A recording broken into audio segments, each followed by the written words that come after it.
You're listening to Carbon Removal Newsroom, a weekly show about current events in the world of carbon removal, from technology and innovation to policymaking and job growth. Brought to you by Nori, the carbon removal marketplace.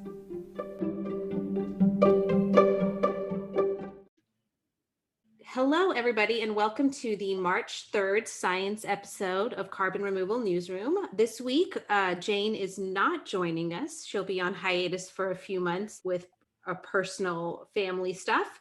So I am joined today by John Dees, a PhD candidate at UC Berkeley's Energy and Resources Group, and also a senior science analyst at Carbon Direct Incorporated. John, thank you for coming today.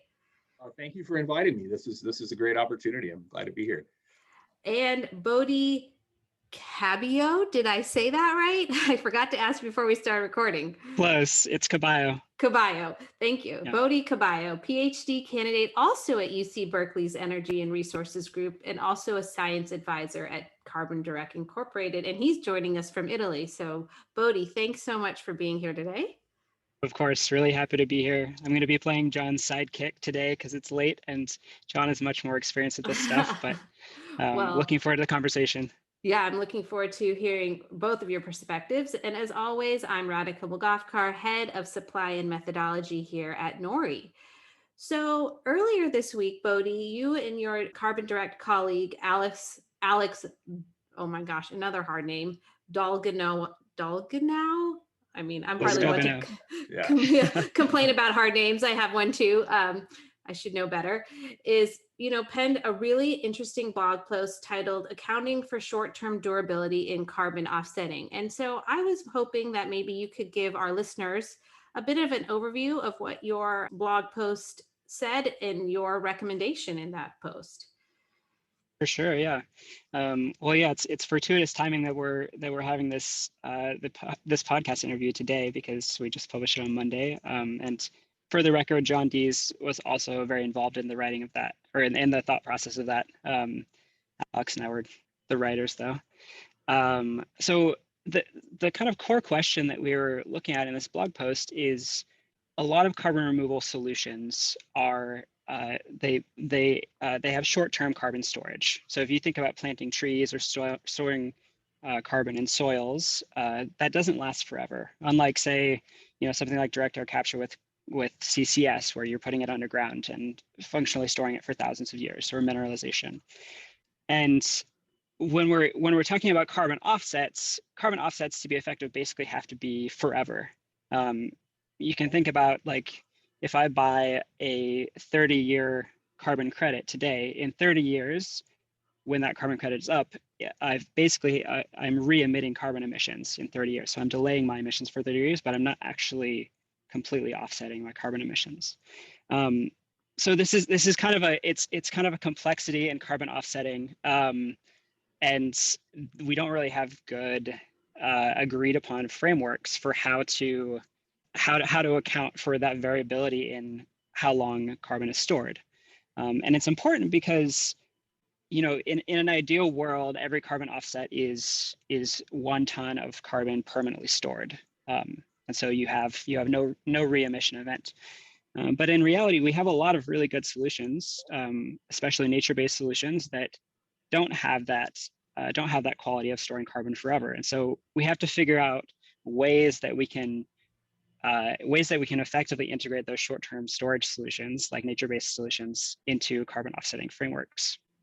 So that's kind of the high level of the goal we were trying to achieve. Let's see. So the kind of the core question is, I think we can all agree that short-term carbon storage has value. Nature-based solutions have value. For starters, there have been tons of papers that have shown that that we can get gigatons of carbon removal through things like forestation, or things like improved forest management, or storing more carbon in soils.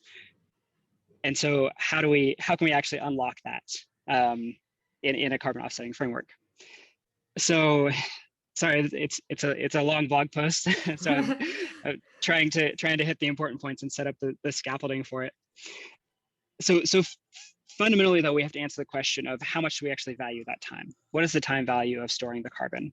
And the answer to that question depends on two things, really. It depends on, most importantly, how you use that short-term storage. And we developed a framework that encompasses what we're going to be talking about today, and encompasses 10-year accounting, which we call, basically there's two approaches to using the short-term credits. There's vertical stacking and horizontal stacking. So if you imagine like a block of your 1 ton of carbon emission laid on a timeline, and that carbon emission lasts forever, essentially. One way to offset that carbon emission forever is to buy a 20-year credit today. And then in 20 years, when that carbon credit is up, you buy another carbon credit. And then when that credit is up, you buy another one. Alternatively, in 20 years, you could buy a permanent carbon credit. Say maybe direct air capture has scaled up effectively. And so it's cheaper, or it's more widely available. The other approach, which is a little bit less straightforward, and which is, I think, going to be the meat of what we talk about today, is vertical stacking, which is basically, instead of stacking up those 20-year credits over time, instead you buy a bunch of 20-year credits today, and you count up all of the carbon benefits, all of the climate benefits of that carbon removal. So maybe say you could run some models, and you could decide that if I buy 5 20-year credits today, that sort of more or less counterbalances the long-term impacts of my 1 ton of carbon emissions. So these are both potentially valid approaches, and they're both ways of integrating these short-term credits. And I think that we're in an exciting time, because we're just at the beginning of a rich conversation of, well, not the beginning. It's been around for quite some time, actually, but I think we're at we're restarting a rich conversation on how to talk about the time value of carbon storage, especially in the context of carbon offsetting. Yeah. So that was kind of a high level. Yeah. Thank you, Bodhi. I appreciate that. I was going to ask John, because as Bodhi mentioned earlier, he's been involved in this area for a long time, or relatively. I don't think anyone's been in carbon removal for too long, really. But why now? Why were you guys thinking that this is the time to start talking about short-term versus long-term durability? I actually like the term durability better than permanence. So I'm going to try to adopt that in my own language. But what drove you guys to post this and think about this? Sure. So as Bodhi pointed out, this conversation is at least 20 years old. And as we're starting to see some of the conversation pop up around this, folks that were involved in this 20 years ago, I've started to see, pop up on LinkedIn and other places, get really excited that this conversation that was pretty active at one time and sort of went to sleep has made its way back. And I think the reason is that, we're seeing carbon markets are scaling like exponentially, and we see tons of firms out here that have made net zero pledges. Nations have made net zero pledges, and everybody's scrambling around trying to figure out where these, if they can't directly mitigate their emissions right away, how they might purchase offsets, whether in a voluntary or regulated market, to deal with their emissions until they can. But we're sort of at this point now where it's growing so fast that the rules are being made now. There's a lot of, with, the most recent, work on the Paris Accord, that these rules are starting to be put in place. These voluntary markets have been around for a while, but there's a lot of focus and attention on what the rules are going to be like going into the future. And so now is sort of the time to figure out how this stuff is going to work, because after this, gains enough momentum and the markets reach a certain size, there's a degree of lock-in that occurs. So it was sort of the moment to figure this out, and we finally reached a critical mass, I think, of people participating in these markets that we have to figure it out. Not to get too sidelined down the policy track, but I'm curious, John, who you think will be the people that finally make these rules? You have voluntary markets, you have regulatory markets, you have multiple countries, you have, different scientific panels. How do you imagine all of these groups coming together and agreeing on these rules? So this would purely be my own speculation. Yeah. So this is a little bit outside my wheelhouse. But the way I hear these conversations being had, and my intuition is it's probably going to be a convergence, right? There are existing regulatory markets. The folks participating in the voluntary markets are trying to get smart on this really quick. There are obvious incentive reasons to do that. I'm not sure where we end up at the end of the day, but at some point the criteria in the regulated markets and the criteria in the voluntary markets are going to have, there's going to have to be some convergence at some point, because I imagine the regulatory markets aren't going to get any smaller. The voluntary markets are not going to get any smaller. And I think if there comes a point where where the voluntary market is subsumed by regulatory markets, people participating in that voluntary market want to know that they bought credits that are valid and hold up, no matter what happens down the line. And so I think there's a lot of folks out there that are putting a lot of emphasis on making sure that they buy quality. So there's a lot of work to be done in that space to make sure that we can teach people about what it is they're actually purchasing when they buy a credit. Yeah, so not to be a spoiler, but Bodhi, can you maybe tell us what Carbon Direct, which is kind of the end of your blog post, how they solved for this problem, the vertical versus her horizontal, and what your, what their philosophy or your company's philosophy is around this? Yeah, for sure. When we think about vertical and horizontal stacking, I think vertical stacking, it's very uncertain. It requires a lot of assumptions, a lot of modeling, and I think that at Carbon Direct, our ethos and our philosophy about carbon removal is that it should be completely robust. The science comes first and climate comes first. And so for that reason, what we did is we chose the horizontal stacking approach, but we took it a step further. And what we did is we bought the credits for today, but then we also bought credits to replace those credits in the future. So we called it like a bridge approach. So we bought credits that are going to last for a few years that are nature-based credits, and then we also bought what's called ex-ante carbon removal credits from a company or a set of companies that are providing permanent engineered carbon removal services.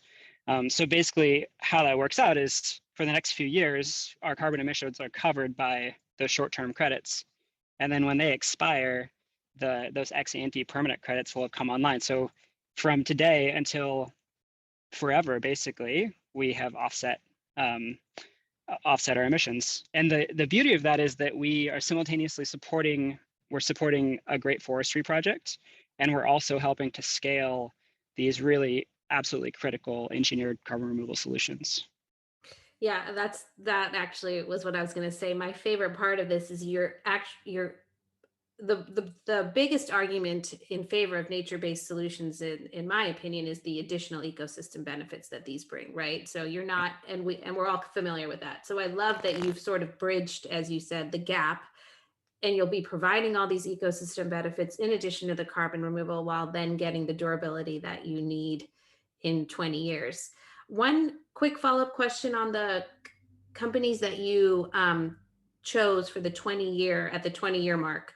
How did you guys analyze the likelihood of their success, and how are you thinking about if they don't succeed, because these are all early stage startups, what your pivot would be and what your approach would be in that situation? Right. So the question is about basically the risk of delivery failure. Yeah, exactly. And it's a great question for all ex-ante credits, whether they be forestry credits or DAC credits. I actually don't have the answer to that question offhand. It's a really important question. The companies that we worked with, we have a lot of trust in them, and we know them well. So we're not too worried about those credits getting delivered. But I think that if this kind of solution were to scale up, that would be a really important problem to solve for. John, do you have any thoughts on that? I can speak sort of generally. I wasn't involved in this particular process at Carbon Direct, but in general, right? We've assembled a pretty deep bench of experts across the board, and I know that in our work generally, we spend a lot of time looking at the projects that come our way, and try to both through empirical data and expert opinion, try to assess for ourselves and review the quality of projects, the likelihood of success and the risk of reversal. Because I wasn't directly involved, it'd be hard for me to directly speak to how these particular projects were analyzed, but they definitely get a certain amount of scrutiny.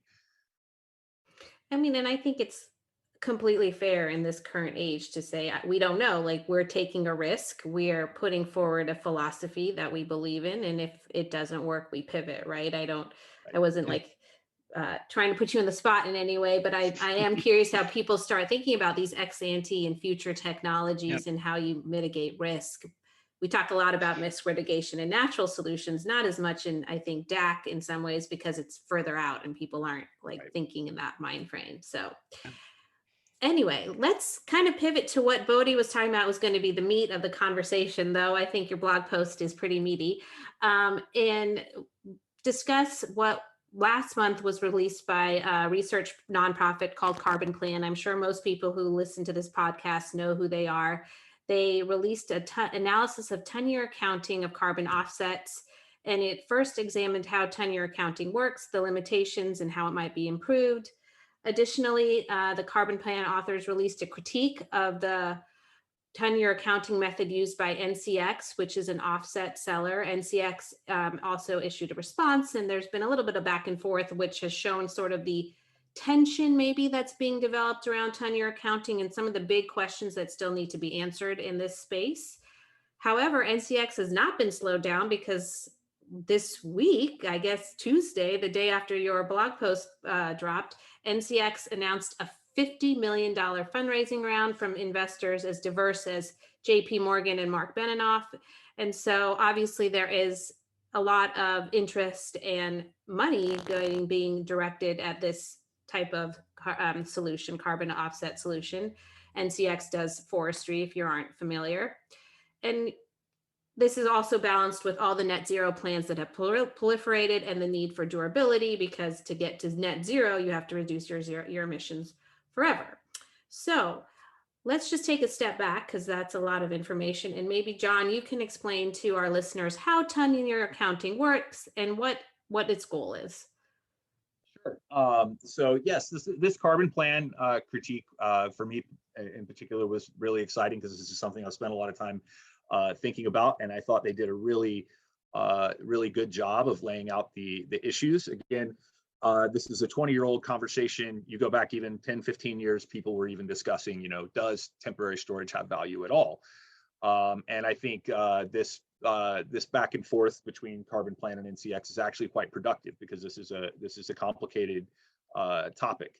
10-year accounting, in the simplest terms, is a family of methods that is attempting to draw some sort of physical equivalency between carbon stored for some period of time and a permanent emission to the atmosphere. I think that the Carbon Plan has a sort of simple, initial way of explaining it, which is you can think of a ton year as you can take a ton of carbon stored, multiply that times the number of years that you've stored it, and that gives you ton years. But I think conceptually a more useful way to think about it is really a ton year is a measure of impact. So if you think about the radiative forcing, which is essentially the change in the amount of outgoing infrared thermal energy in the atmosphere that is caused by CO2 being put into the atmosphere, which is what causes the warming, that is caused by a ton of CO2 released into the atmosphere in the first year that it's in the atmosphere.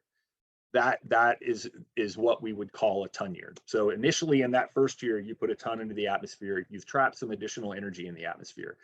Now in each subsequent year that ton is in each subsequent year after the first year, CO2 is taken up by natural processes, land sinks, the ocean sink. So in each subsequent year, its quote impact or radiative forcing effect is going to be less than it was in the first year that it was released. So you can choose an arbitrary time horizon, say 100 years. You release a ton of CO2 into the atmosphere. In year one, it produces a ton year of impact. In each subsequent year, it produces less than a ton year of impact. Till you get out to your 100-year mark, it's going to be roughly half the impact in that year. But you can sum all of those impacts and get to a total number that tells you something about the radiative forcing impact of the ton without using the term radiative forcing and really small numbers. So if you use Carbon Plan's calculator on their website, a 1 ton emission, if you arbitrarily stop counting at 100 years, produces about 50 ton years worth of climate impacts, physical impacts. And ton year accounting, there's two main, it's a family of methods, but there are two general methods that most calculations fall under. Attempt to figure out how much carbon and for how long do you need to store it to prevent an equivalent amount of impact to that to the amount of impact of 1 ton over that time horizon. The most straightforward method is known as the Moore-Acosta method, which is it's enticing because it's very simple. If I store a ton of carbon and I store it for 50 years, I multiply 50 times 1 ton, and I've achieved 50 ton years of carbon storage. There's already a problem there, and I'll loop back to that, but which Carbon Plan points out. The other method that is, I think, Carbon Plan made the point, which I think was spot on, that is a more physically correct is the Leshoff method, which essentially treats, if I store a ton of carbon for 50 years, it treats it as a delayed emission. So what happens in that case is that rather than taking tons and multiplying it times years stored, you remove a ton of carbon from the atmosphere, store it for 50 years, and in year 51, it becomes a new emission. And the impacts now happen in year 51. You sum the impacts from year 51 to 100, and that is the harm that was caused. But the actual ton year benefit is the impact for the remaining 50 years that got pushed out past the time horizon. If that, trying to hopefully do this in a way that people can kind of visualize, what you've essentially done is you've taken you could choose 100 years as your arbitrary time horizon, you could choose 20, you could choose 50, but essentially you've taken that impact curve from the 1 ton emission and you've slid it forward in time, and some portion of those impacts are now beyond the time horizon and they're ignored. And that is what you would count as your ton year benefit for storage, which in terms of the way we think about things in in climate modeling space is more physically appropriate in terms of the benefits that actually accrue from temporary storage. You were going to loop back to one thing from the first description. So do you want to touch on that really quickly before we move on? Sure. So one of the things that Carbon Plan points out, which I thought was really helpful, and I very much encourage people to go over there and play around with their calculator, is that, so I stated that if under the Moore-Acosta method, if you store a ton for 50 years, you would have 50 ton years of credit, right? We also stated that 1 ton year of emissions add out to 100 years is about 50 ton years of harm.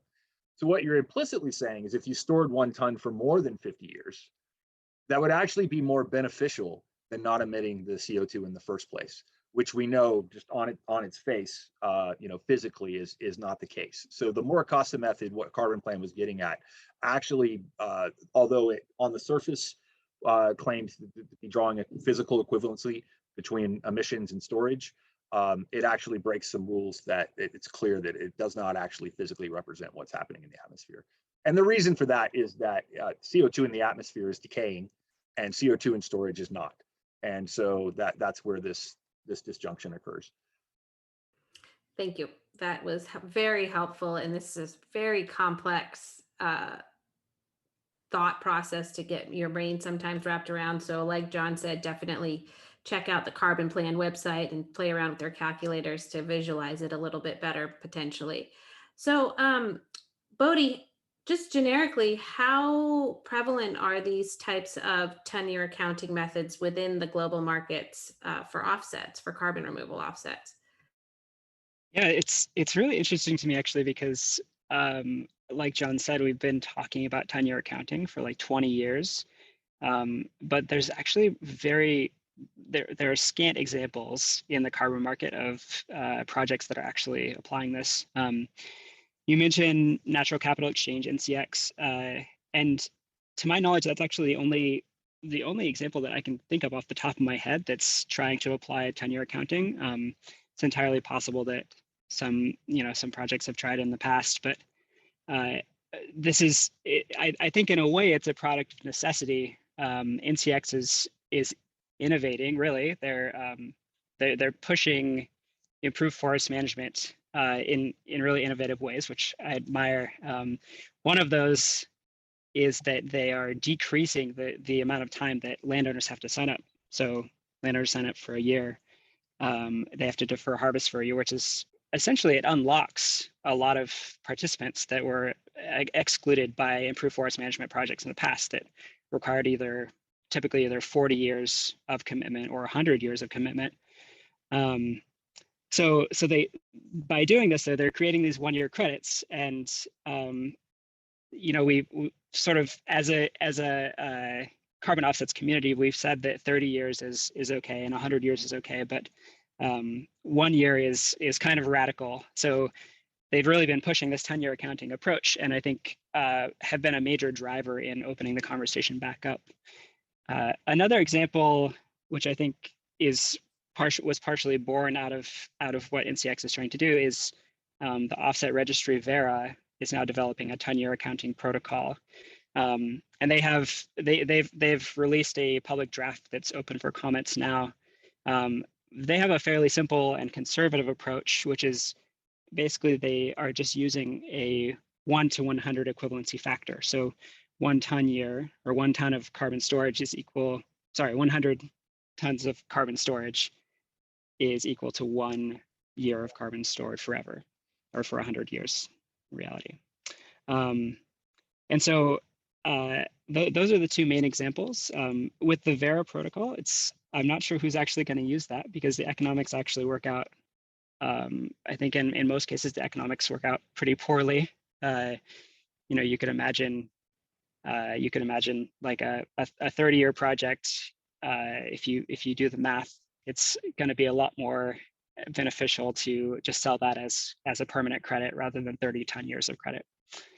I think sort of like the dirty secret of offsets markets today, though, is that we really don't have any explicit accounting for the time value of carbon storage. So nobody's using tenure accounting, and I think NCX is getting a lot of heat for pushing this conversation. But the reality is, like, you can go on the carbon market today and you can put a 10-year soils project and a 1,000-year mineralization project in the same basket, and they're both just labeled a ton of CO2e. And in a lot of cases, the buyer doesn't even know the difference between the two unless they do some digging. So I think that, I'm glad that the conversation is happening now, because it feels like it's kind of been ignored. Yeah, I mean, I kind of smirked when you talked about that, because sometimes I wonder if this is just a simple, I mean, I know it's not a simple answer, but like there's just a huge transparency question that's also being not acknowledged in the conversation as much. Like, maybe this is just that people it shouldn't get so complicated, but it should be that 1 year is worth this much and 100 years is worth this much. And if buyers understood that, they could properly value the carbon removal credit. And maybe that's what we should be also talking about more broadly. And I'm happy that NCX is kind of pushing the conversation, like you said, because I think it's important. So, moving on, though, because we have a lot more to talk about, and I want to make sure we kind of capture some other thoughts that came out of that carbon plan analysis. So the carbon plan analysis, was applying the 2 different tenure accounting methods that John just described. And one of the interesting things was that, some projects could produce significantly different offset quantities for the same project. And this is where I think, transparency only has its limitations, right? Because this is where the science and and the accounting really do meet the road. So when extrapolated to the size of the world's voluntary carbon markets, this discrepancy could be huge. And so does it make it impossible to compare two corporate climate plans if each of the companies is purchasing offsets that are derived with totally different calculations? And so is the answer here to force people to give us their calculations and maybe back to transparency? I don't know. Yeah. What do you guys think? I think you're absolutely right that transparency is key here, and transparency is exactly what we don't have in the current market. Like we just said, like, you know, you can put a 10-year project and a 1,000-year project in the same basket without really even knowing the difference in terms of the climate impact. This was kind of the challenge that we were trying to get at in our blog post, is working towards a transparent framework for accounting for, you know, these different methods. And we talked about horizontal stacking, which is just basically renting credits over time. It's very transparent. It's very straightforward.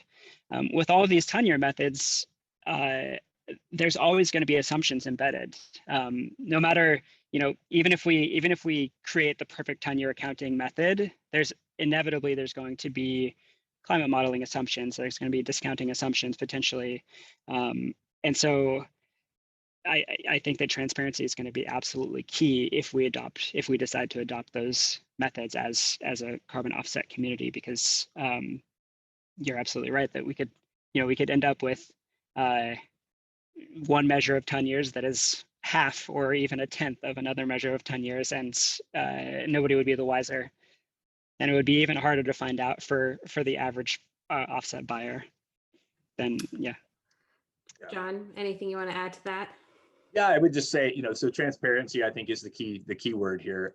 I think there is, Bodhi understands probably the markets themselves far better than I do, but just thinking in generalizations and what I do know, we're sort of talking about three things here. We're talking about, we have credits out there that have no sort of fundamental logic underlying their value. You know, we're not really paying attention to how long they last at all.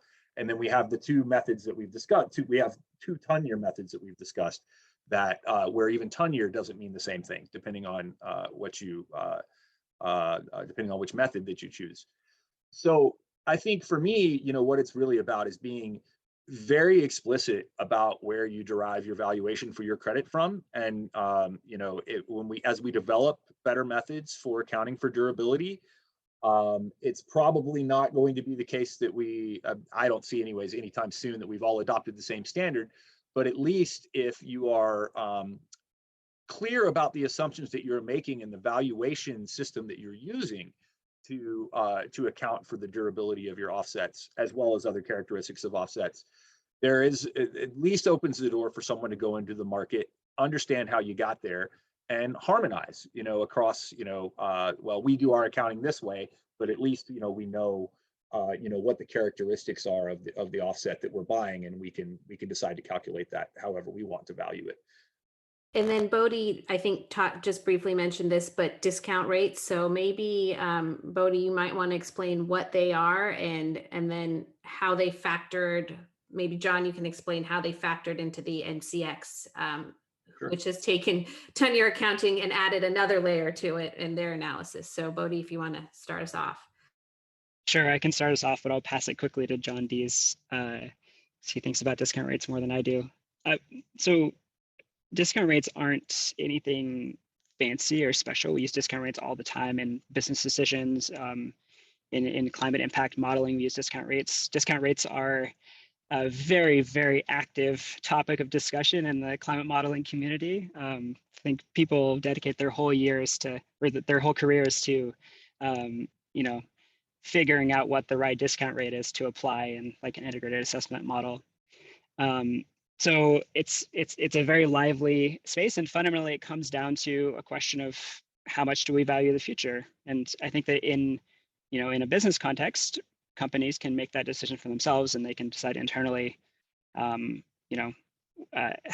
kind of valuation they put on the future to make the right business decision. I think when we're talking about society writ large and the economy writ large, then you have to, with discounting, you're suddenly thinking about our grandkids, and you're thinking about, the future of the earth. And I think, not to take words out of your mouth, John, but you said occasionally that, certain discount rates can make catastrophic events in the future look like nothing. So we have to be really careful about them. But I'll pass it off to you to give a more technical and thoughtful response. Oh, sure. Thanks, buddy. And yeah, to echo the final sentence there from Bodhi, I do say that a lot. It worries me about discount rates, but that's not to say that we shouldn't use them, right? There is a logic. I guess a good place to start is that, one of the things that makes NCX's ton-year accounting method different, maybe not entirely unique. I think we've seen other approaches that use discount rates. But Carbon Plan's primary issue with the way that NCX is using discount rates is that ton years, claim to be, and NCX, I think the way they've sort of marketed their solution is that they're drawing some sort of physical equivalence between the carbon removal and the physical effects of climate impacts. But then they're taking a discount rate, which is actually an economic tool, and they're discounting, or at least appear to be discounting physical impacts. And I think Carbon Plan, pointed out that maybe that degrades the claim of physical equivalence somewhat when you do that. And I think, for myself, I would agree that discount rates can be appropriate. But I think when you use discount rates, you want to be in an economic framework, which is where those there are alternatives to ton-year accounting that do situate themselves inside of an economic framework where discounting seems more appropriate. But at a fundamental level, a discount rate says, I think some things that are intuitively true. We have what economists call a pure rate of time preference. If I could eat ice cream today, I could eat ice cream a month from now. We tend to have a human desire. We value the thing now more than we value the thing in the future. It's probably different for everyone, but collectively, there's probably some rate as a society. And then there's a financial component to discount rates, which is, the economy is, at least in good times, assumed to be growing. We improve technology. It's a general assumption, and I'm not saying it's right or wrong, but a general assumption in most economic models that the future is wealthier than the past. And so there is some sort of opportunity cost to anything you might invest today, whether it's climate change mitigation or anything else, and alternative ways that money could have been used, that investment could have been used that would generate a return. And so in an economic framework, your discount rate is really about trading off current benefits for future benefits or harms. And in that context, they can be appropriate, but obviously they're highly controversial as to what those discount rates should be. Yeah. So I'm going to wrap up with this final question for you both. And this is, I feel like we've only scratched the surface, and there's so much more to talk about, and so much more for at least me and my brain to absorb and understand. But I was wondering if you found the NCX response, and I'll ask both of you, Liz, like I said, to be compelling, that this is an economic, I think it boiled down to this is an economic issue, not just a physical issue. And so we have to be able to translate this to an economic credit, if you will, or economic problem. And so, John, did you find that compelling? And Bodhi, I'll end with you and ask you the same question. Yes and no. So I think I personally agree with, I think it's about framing, right? So as long as I think if you use economic tools like discount rates, then you most likely should be employing an entire economic framework, which is sort of the world that we end up in when we calculate things like the social cost of carbon. We use integrated assessment models that couple climate impacts to economic damages, which arguably we care about temperature rise, but ultimately the way that translates to humans is in terms of impacts, and in economics, we translate those into dollars. And in that space, when you're explicitly using an economic framework, discount rates make a lot more sense. I think that Carbon Plan maybe has a point that using this without explicitly going into the economic realm. It's sort of like we're shoehorning a physical equivalence together with an economic tool. And inherent, I think Carbon Plan was pretty clear about this, and it probably fits well with what my thinking on it as well.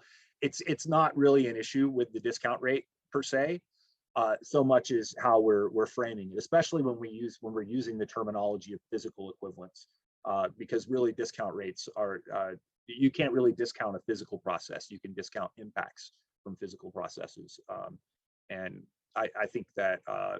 And I think NCX is, at least from what I can tell in their response, is really open to these types of critiques and is really thinking their way through it. Yeah, that was sort of my main takeaway. They've nudged in the past and moved to different assumptions based on feedback, critique, and conversation. So I really estimate that this is all in goodwill. It just it's complicated. Yeah, couldn't have said it better myself, John. And I think I would come back to the issue of transparency. Like,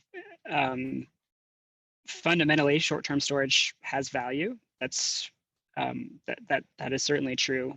Even if it's for 1 year, there's some value in that. But the fundamental challenge is we have to figure out, and we have to agree as a community what that value is and how we can transparently articulate that value in the context of carbon offsetting. And I think that's, I don't think it's not easy. That's why we haven't figured it out to date. And we're just starting to talk about it now after, 20 years people have been publishing papers on this stuff. We're starting to talk about it again. But personally, I think I'm excited that this conversation is going forward because frankly, we need all the carbon removal we can get, right? If we're gonna, like the IPCC working group 2 report just came out, and like we're in climate change. We don't have a lot of time to, to just sit around waiting for solutions to develop. And so I think to me, it kind of feels like all hands on deck. So we need the short-term solutions as well as the long-term solutions, but that's not going to work unless we have clear frameworks to articulate the value of those short-term solutions. So I'm looking forward to see what comes out of this conversation in the coming months and years, hopefully months. Yeah, I couldn't agree with you more, Bodhi, that it's all hands on deck. Let's throw what we can at the wall, see what sticks, see what works, and all of these solutions have value inherently in them. So you two might not know, but I always end the segment with a good news, like something that makes me happy in the world of sustainability. Usually, last week I deviated a little bit and got into female soccer, professional soccer, but generally it's around sustainability. And so I will end the session today just talking about the fact that Guinness has launched a huge initiative with Irish brewers of barley to try to reduce the volume of CO2 generated by the production of the crop. Of course, it's near and dear to my heart because Nori is launched in soil ag. So seeing other companies and other places in the world adopt regenerative agriculture practices is fantastic. Really excited to see the amount of support that both the government of Ireland and a big major brand within Ireland is putting forward to produce a nature-based solution. And so just want to give a shout out to Guinness and the rest of Ireland for some pretty creative and innovative work. With that, John, Bodhi, thank you both for being with us. Bodhi, particularly since it's kind of late in Italy right now. I really appreciate it. And hopefully you guys can join us again in the future. Would love that. Thank you so much. Thanks so much. It's been a pleasure.